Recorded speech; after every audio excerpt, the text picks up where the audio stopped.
नमस्कार, मनी गुरु में आप सभी का स्वागत है। मैं हूं स्वाति रायना।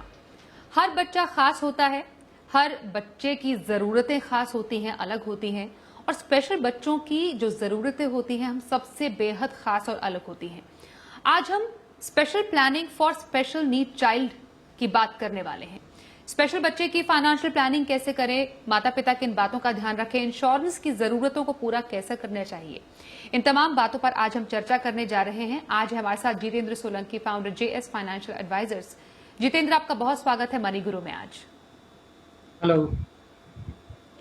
तो आज हम क्या खास चर्चा करने जा रहे हैं, सबसे पहले उस पर एक नजर डाल लेते हैं। आज हम जानेंगे स्पेशल बच्चे की स्पेशल प्लानिंग क्यों है जरूरी, क्या है प्लानिंग के 5 स्पेशल टिप्स, स्पेशल बच्चे के लिए इंश्योरेंस के क्या विकल्प हैं मौजूद, साथ ही हम जानने वाले हैं उम्र के हिसाब से किस कैटेगरी में आप करें स्पेशल बच्चे के लिए निवेश।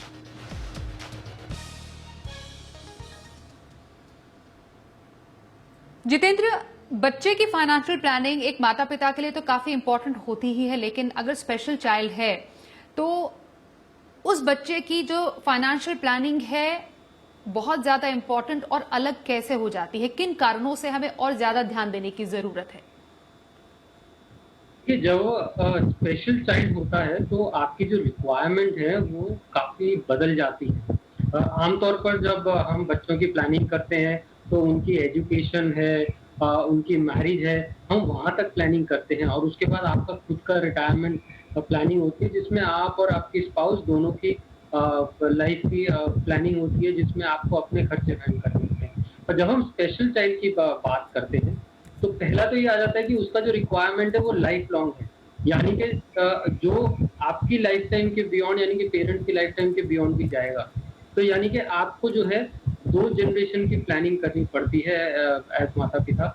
एक अपनी खुद की और एक स्पेशल चाइल्ड बच्चे की। दूसरा जो स्पेशल चाइल्ड के जो रेगुलर खर्चे होते हैं, वो कहीं न कहीं आम खर्चों से ज़्यादा होते हैं। तो आपके जितने भी हाउस होल्ड एक्सपेंसेस हैं, उसमें जब स्पेशल चाइल्ड बच्चे के जब खर्चे उसमें जुड़ते हैं तो उसमें मेडिकल के खर्चे बहुत ज़्यादा होते हैं। रेगुलर खर्चों में थेरेपीज़ के खर्चे हैं और इस तरह से कई सारे जो खर्चे होते हैं, इनकी जो कॉस्टिंग होती है वो काफ़ी ज़्यादा होती है।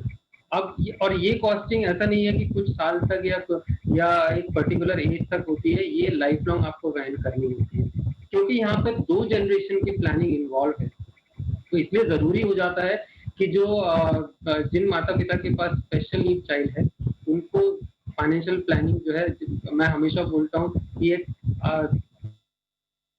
ज़रूरत है करना। क्योंकि अगर आप फाइनेंशियल प्लानिंग करेंगे आज, तभी आप बाद के खर्चों के और आप तो उनके लिए प्रिपेयर अपने आप को कर पाएँगे। इसके साथ ही जब हम आम तौर पे ज़िंदगी देखते हैं तो काफ़ी ओवरवर्क होता है, काफ़ी प्रेशर होता है वर्क का, उसके साथ स्पेशल चाइल्ड बच्चे की ज़िम्मेदारी होती है। एक माता-पिता में से एक को जो है अपनी जॉब छोड़नी होती है पड़ती है क्योंकि जो है अब बच्चे का जो केयर है वो करना होता है।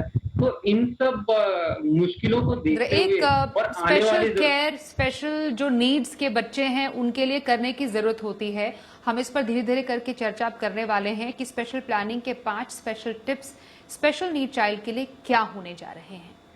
देखिए बजटिंग एक तो बहुत महत्वपूर्ण है और तो ज़्यादातर माता-पिता एक ही बजट बना के चलते हैं जिसमें स्पेशल चाइल्ड के भी खर्चे होते हैं और बाकी फैमिली बजट भी होता है। लेकिन ये बहुत ज़रूरी है कि स्पेशल चाइल्ड के लिए अलग से बजट बनाया जाए और जैसे हम आम तौर पर अपने हाउस होल्ड बजट बनाते हैं जिसमें आपका अ ग्रोसरीज़ हैं, इनके खर्चे अलग कर लिए आपने, स्कूलिंग के खर्चे अलग कर लिए। महीने से उसको जो है आप मॉनिटर करते हैं। जब स्पेशल चाइल्ड का बजट बनाते हैं, तो स्पेशल चाइल्ड से रिलेटेड जितने भी खर्चे हैं, चाहे वो यूटिलिटीज़ बिल है, उसके बाद मेडिकल से रिलेटेड खर्चे आ जाते हैं, उसकी थेरेपी, रेगुलर थेरेपीज़ हैं, रेगुलर मेडिकेशन है, रेगुलर हेल्थ केयर है, स्कूलिंग है, ट्रांसपोर्टेशन है, अ, वोकेशनल कोर्सेज़ अगर होते हैं तो वो कोर्सेज़ का खर्चा। तो इस तरीके से आप हेडिंग बना के आप स्पेशल चाइल्ड पे जितना भी महीने का खर्चा होता है, उसको आप अपने फैमिली बजट से अलग बनाएँ, जिससे कि आपको पता हो कि आपके स्पेशल चाइल्ड के ऊपर महीने से महीने कितना खर्चा हो रहा है। क्योंकि आपको आगे चल के काफ़ी कॉस्ट एस्टिमेशन भी करना होता है और आपको हमेशा ये पता रहेगा कि कहीं आप ज़्यादा किसी पर्टिकुलर लेवल पे कहीं आप ज़्यादा खर्च तो नहीं कर रहे हैं और उसको आप कैसे सीमित उसमें रख सकते हैं। बिल्कुल। तो बजट प्लानिंग जो है वो काफ़ी ज़्यादा डिफरेंट हो जाएगी। थोड़ा सा ज़्यादा आपको प्लान करना पड़ेगा क्योंकि स्पेशल बच्चे के अगर कुछ ऐसे क्लासेस हैं जिसको आपको ध्यान में रखने की ज़रूरत है या कोई थेरेपी है उसका खर्च भी आपको कैलकुलेट करना पड़ेगा और कोई स्पेशल स्कूल में अगर बच्चा जाता है तो वो खर्चे आपको मंथली अलग से जोड़ने पड़ेंगे। दूसरे इम्पोर्टेंट जो कि बहुत इम्पोर्टेंट है और मैं चाहती हूँ कि आप बताएं कि क्या इसके कोई विकल्प भी हैं। इंश्योरेंस की बात मैं कर रही हूँ, क्या स्पेशल नीड्स चाइल्ड के इंश्योरेंस के कुछ विकल्प मौजूद हैं हमारे आसपास आजकल? देखिए, इंश्योरेंस जब प्लानिंग करनी होती है माता-पिता को, तो उसमें 2 तरह की प्लानिंग आती है। एक तो ये कि आपको फाइनेंशियल प्रोटेक्शन देना है स्पेशल चाइल्ड को, क्योंकि उसका आपके बाद उससे स्पेशल चाइल्ड के जितने भी खर्चे हैं, वो पूरे हो सकें उसकी लाइफ लॉन्ग तक, ये फाइनेंशियल रिक्वायरमेंट आपके पास होनी चाहिए और ज़्यादातर सैलरी पीपल के पास वो एसेट्स पर्याप्त नहीं होते हैं। तो सबसे पहले तो आता है कि इंश्योरेंस एडिक्वेट हो, माता-पिता के ऊपर, खुद के ऊपर एडिक्वेट लाइफ इंश्योरेंस हो, जो कि उस गैप को पूरा कर सके जो उनके एसेट्स जो हैं वो पूरा नहीं कर पा रहे हैं। दूसरा हेल्थ इंश्योरेंस आता है, तो माता-पिता के पास तो होना ही चाहिए। पर जब हम स्पेशल चाइल्ड की बात करते हैं, तो इसके अंदर अभी बहुत ज़्यादा प्रोविज़न अवेलेबल नहीं है। ज़्यादातर health insurance company special child बच्चों को कवर नहीं करती हैं।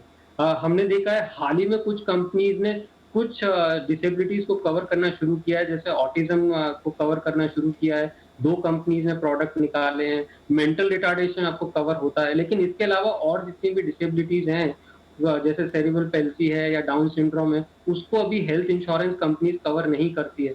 तो वहाँ पे माता-पिता के पास कोई और चारा नहीं बचता है, बल्कि खुद एक हेल्थ फंड बना के चलना पड़ेगा। तो ये ज़रूरी है हेल्थ क्योंकि फंड वहाँ पे बनाने की बहुत जरूरत है मतलब यस, हम्म।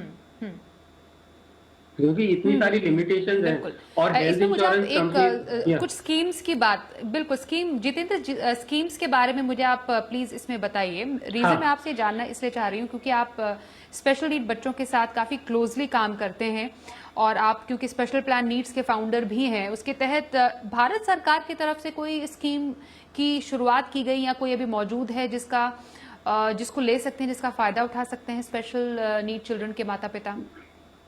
हाँ, तो इसमें जो भारत सरकार की तरफ से है वो निर्माया हेल्थ इंश्योरेंस स्कीम आती है, जिसमें 1 लाख तक का जो कवर है वो फैमिलीज़ को मिलता है और इस 1 लाख के अंदर वो अपने स्पेशल चाइल्ड से जो जुड़े खर्चे हैं, उनको वो क्लेम कर सकते हैं। और इसकी जब प्रीमियम की अगर बात करें तो 15,000 से अगर कम की आय है, तो आपका प्रीमियम जो है काफ़ी कम होता है, लगभग 250 के अराउंड होता है। लेकिन अगर आप 15,000 से ज़्यादा की सैलरी है, तो लगभग 500 के रुपए सालाना प्रीमियम आपको देना होता है। लेकिन इसमें कवरेज सिर्फ 1 लाख तक मिलता है और इसमें जो रेगुलर खर्चे हैं, थेरेपीज़ है या जितने भी रेगुलर खर्चे हैं, उनको आप क्लेम कर सकते हैं। इसके अलावा कुछ प्राइवेट हेल्थ इंश्योरेंस के पास स्कीम है, जैसे मैंने बताया ऑटिज़्म है, तो आज की डेट में स्टार हेल्थ है, रेलियर हेल्थ इंश्योरेंस है, जिन्होंने ऑटिज़्म को कवरेज करना शुरू किया है और कुछ पब्लिक सेक्टर कंपनीज़ हैं, वो मेंटल रिटार्डेशन को भी कवर करती हैं। तो ये कुछ एक हेल्थ इंश्योरेंस स्कीम्स हैं आज की डेट में जो स्पेशल चाइल्ड फैमिलीज़ को अवेलेबल हैं, अपने स्पेशल चाइल्ड बच्चों को कवर करने के लिए। लेकिन इसमें एक डिफरेंस है इसके जो अलावा सेक्शन 80 डीडी में दिव्यांग के बच्चे के इलाज खर्च पर टैक्स छूट आप ले सकते हैं और डिसेबिलिटी के आधार पर 75,000 से 1.25 लाख तक टैक्स छूट मिलता है।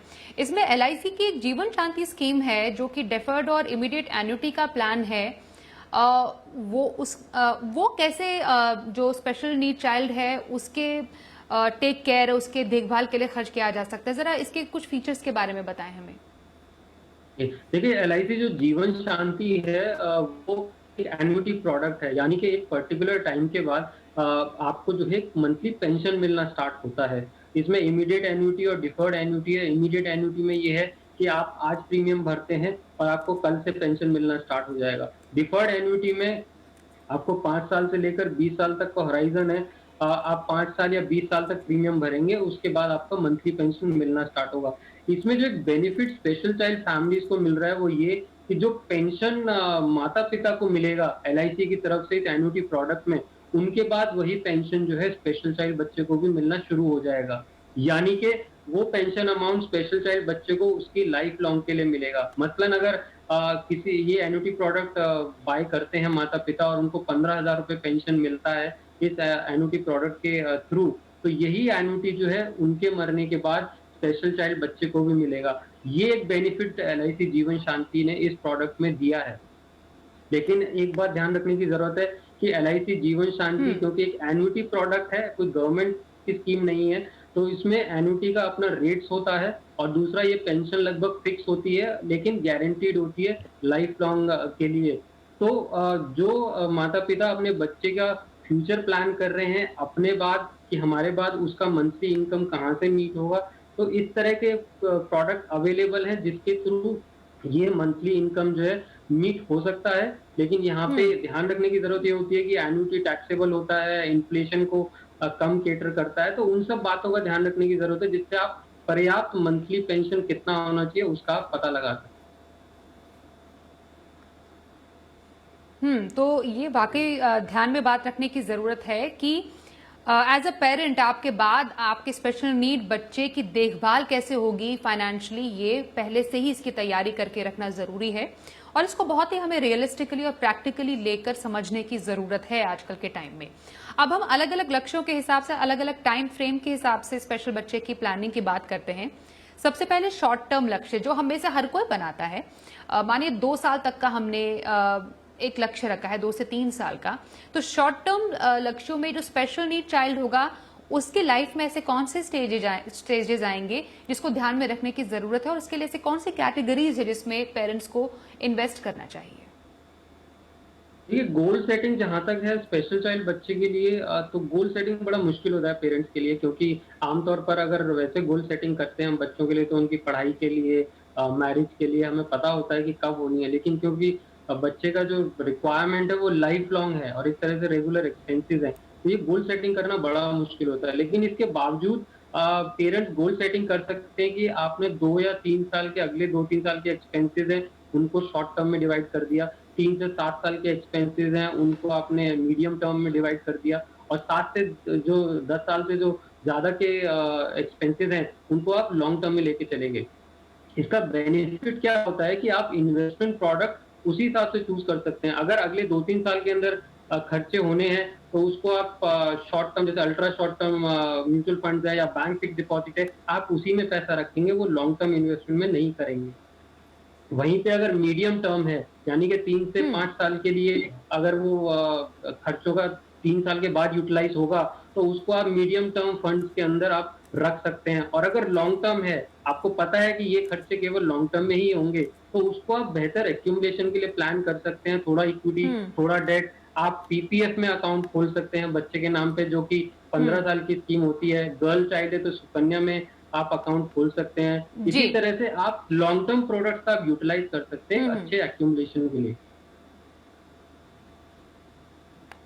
बिल्कुल, तो स्टेज वाइज हम चर्चा कर रहे हैं कि शॉर्ट टर्म, मीडियम टर्म या लॉन्ग टर्म के हिसाब से कौन से प्रोडक्ट्स या कौन सी कैटेगरीज में आपको इन्वेस्ट करने की जरूरत है स्पेशल नीड चाइल्ड बच्चे के लिए।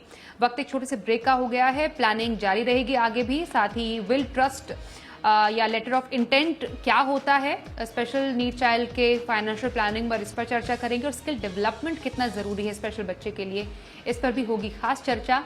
छोटे से ब्रेक के बाद देखते रहिए मनी गुरु।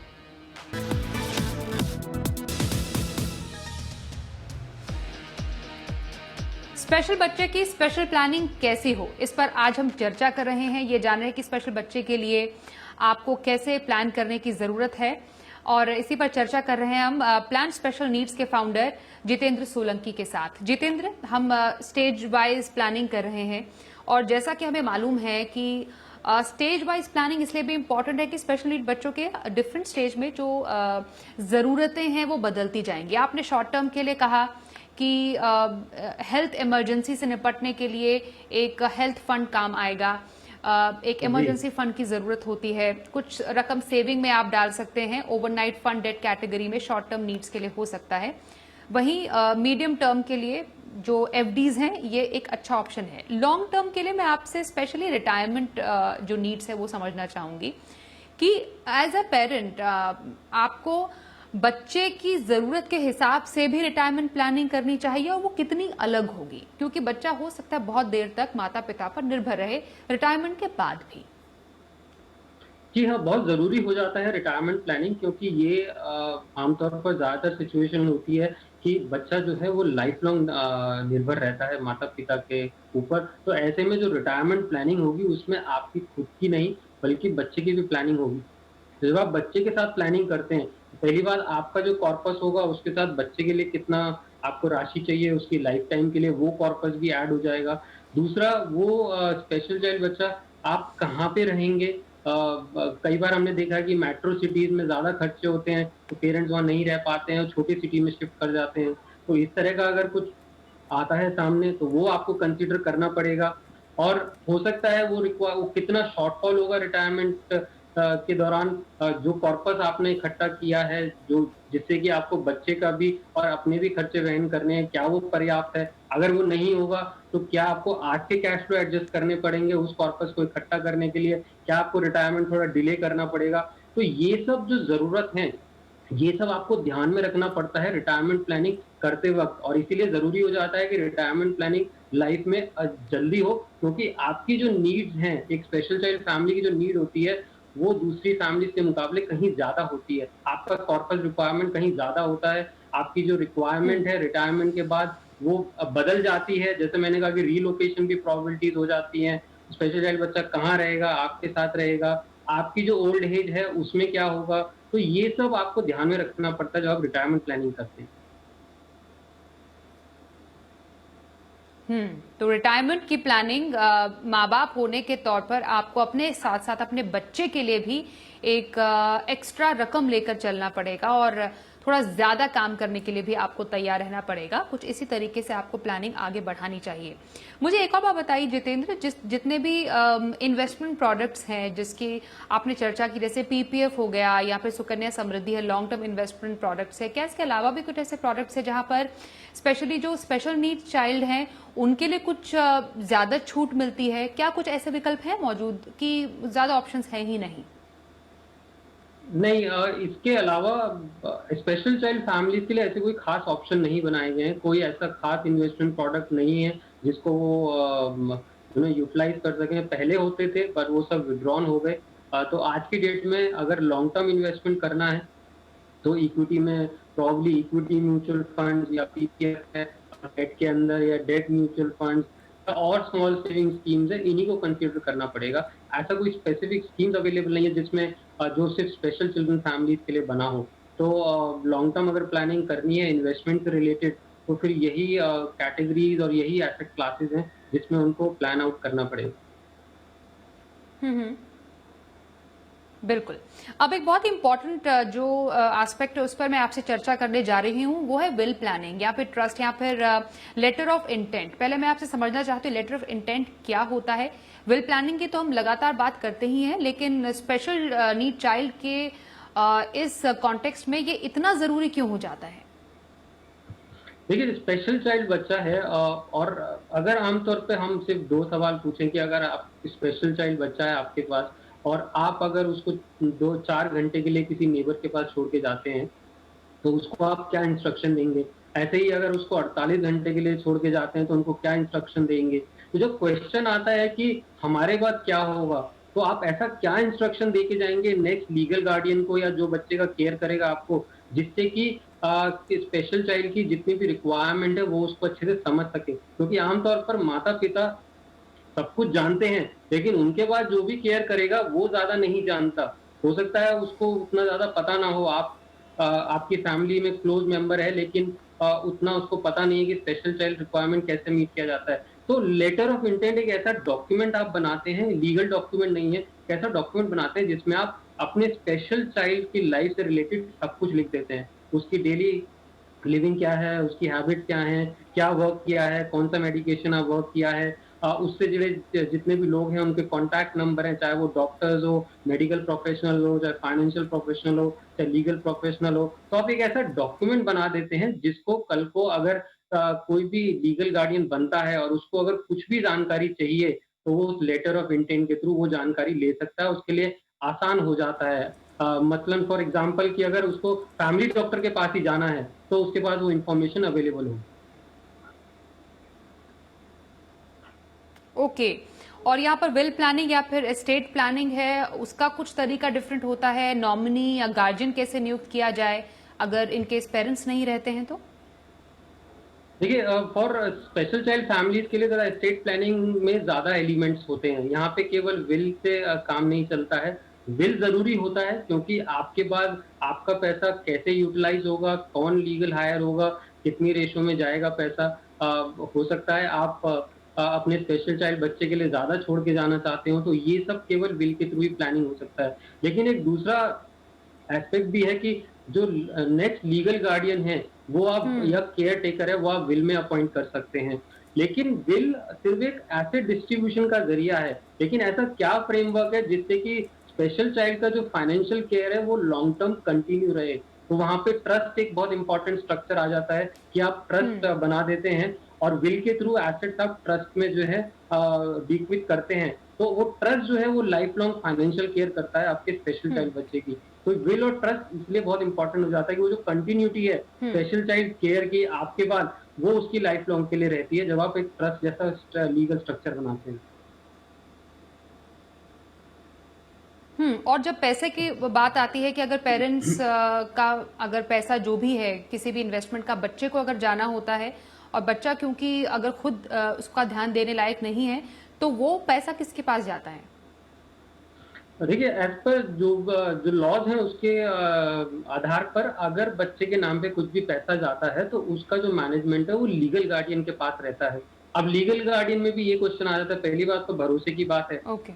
कि भरोसा करना जरूरी है। दूसरा, वो लीगल गार्डियन भी एक इंडिविजुअल है, तो अगर उसकी भी डेथ हो जाती है तो फिर कौन लीगल गार्डियन बनेगा? तो वो जो कंटिन्यूटी, क्योंकि यहाँ आप 1 साल या 2 साल की बात नहीं कर रहे हैं, हो सकता है ये प्लानिंग आप 40 साल की बात कर रहे हो। तो 40 साल में वो लीगल गार्डियन की कंटिन्यूटी आप कैसे करेंगे और कैसे वो भरोसा आएगा? तो इसीलिए प्राइवेट ट्रस्ट का जो स्ट्रक्चर है वो इम्पोर्टेंट हो जाता है उस कंटिन्यूटी को करने के लिए। और लीगल गार्डियन जरूरी होता है क्योंकि लीगल गार्डियन वो पर्सन होता है जो उस बच्चे के पर्सनल अफेयर से रिलेटेड, इंस्टीट्यूशन में कहाँ रहेगा, उसकी डेली लिविंग है, इन सब से रिलेटेड जो डिसीजन मेकिंग है वो लीगल गार्डियन करता है माता पिता के पास। तो लीगल गार्जियन का बहुत ही इंपॉर्टेंट पर्सन होना बेहद जरूरी है। तो बच्चे के लिए, स्पेशल नीड चाइल्ड के लिए अगर लीगल गार्जियन नियुक्त करें तो ऐसे भरोसेमंद व्यक्ति को नियुक्त करें जो आपको लगता है कि उसका पूरा ख्याल रख सकता है। आखिरी point, last but not the least, skill development. हर बच्चे के लिए एक स्किल डेवलप करना बहुत इंपॉर्टेंट होता है, तो स्पेशल बच्चे का स्पेशल स्किल डेवलप करने के लिए क्या किया जाए? देखिए, जब आप स्पेशल चाइल्ड केयर करते हैं तो उसकी अपब्रिंगिंग के दौरान आपको पता लग जाता है कि उसका इंटरेस्ट कहाँ पर है। और हर स्पेशल चाइल्ड आप देखेंगे तो उनकी कुछ एबिलिटीज होती हैं जो काफी अलग होती हैं, वो काफी उसमें अच्छे होते हैं अपनी एबिलिटीज में। हमने देखा है कुछ स्पेशल चिल्ड्रन कंप्यूटर्स में बहुत अच्छे हैं, कुछ स्पेशल चिल्ड्रंस को हमने इनफैक्ट कैसे जो है वो उसमें वर्क करते हुए देखा है। तो उनकी जो एबिलिटीज होती हैं वो आपको पता लग जाती हैं। तो जरूरी हो जाता है कि आप उनका स्किल डेवलपमेंट करें, जो उनकी एबिलिटीज जो आपने आइडेंटिफाई करी हैं, आप उसी तरफ उनके स्किल डेवलपमेंट के लिए आप वर्क करें। तो अगर कंप्यूटर में अच्छा है तो आप कंप्यूटर से रिलेटेड एजुकेशन कर सकते हैं, उससे उससे रिलेटेड ट्रेनिंग कर सकते हैं। अगर वो किसी और फील्ड में अच्छा, कोई हो सकता है म्यूजिक में अच्छा हो तो म्यूजिक में आप ट्रेनिंग दे सकते हैं। इस तरह से जो इंटरेस्ट है या जो उसकी एबिलिटी है, और हर स्पेशल चाइल्ड की एबिलिटी होती है, तो जो एबिलिटी आप उसकी तरफ काम कर सकते हैं, उसका स्किल डेवलपमेंट होना बहुत जरूरी है। क्योंकि वही एबिलिटी होगी जो आगे चल के काफी बच्चे एम्प्लॉयमेंट में भी जाते हैं, काफी बच्चे कंपनीज में भी वर्क करते हैं। तो वो स्किल डेवलपमेंट इसके लिए बहुत इंपॉर्टेंट हो जाता है कि अगर कल को वो बच्चा एम्प्लॉयमेंट के लिए जाता है तो वो स्किल उसके पास ऑलरेडी हो, उसमें वो डेवलप कर सके। तो स्पेशल बच्चे के स्पेशल हुनर को पहचानिए, उसको लाइफ में आगे बढ़ने के लिए प्रेरित कीजिए और जितना हो सके एज पेरेंट आप उसके फाइनेंशियल नीड्स जो है, जो फाइनेंशियल प्लानिंग है उसके लिए कदम उठाएं और जितना जल्दी हो सके ये कदम उठाएं। बहुत शुक्रिया जितेंद्र हमारे साथ स्पेशल बच्चों की स्पेशल प्लानिंग की बारीकियों को समझाने के लिए। मनी गुरु में आज के लिए बस इतना ही। वक्त एक छोटे से ब्रेक का हो गया है, लेकिन खबरों का सिलसिला आगे भी जारी रहेगा। देखते रहिए जी बिजनेस।